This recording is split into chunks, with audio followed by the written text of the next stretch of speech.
I only wanted a bite to eat, but instead, a man beat me mercilessly. I was hurt, bleeding, and limped away in pain. But just a few months earlier, my life hadn't been like this at all. Back then, my owner, Jerry, gave me everything. He built me a warm little shelter. He fed me delicious grilled meat. Life was simple, warm, and full of love. But fate can be cruel. Jerry was suddenly diagnosed with heart disease.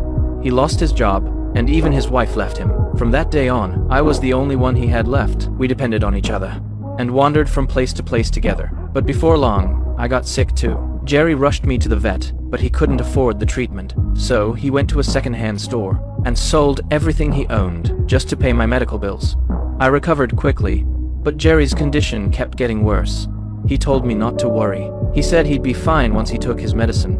But soon, he ran out of pills. We ended up stopping at a small roadside motel. The owner there was a dog lover too. Jerry already knew. He didn't have much time left. He thought that if I stayed with him, I'd only suffer more, so he tried to leave me with the motel owner. But the moment Jerry got into the car, I suddenly went wild. I barked harder than I ever had before. I couldn't bear to watch him leave. Jerry froze. Then he got out of the car and pulled me tightly into his arms. And just like that, we stayed together again. With the very last bit of fuel he had, he drove us deep into the wilderness. He parked the truck in the middle of overgrown weeds. From that moment on, that old truck became our home. At first, campers still came by sometimes. Jerry and I survived by digging through trash and eating whatever leftovers people left behind. But as the seasons changed, no one came anymore. Jerry stared at the empty campsite and took me into the forest to dig for wild greens. In the cold autumn wind, the two of us walked side by side. Then one night, a violent storm came pouring down. Jerry's illness got worse. I looked at him anxiously, while he weakly stroked my head. His eyes were filled with guilt. When winter arrived, Jerry grew weaker and weaker. His vision started to fade. Day after day, he could only find me by listening for my footsteps and breathing.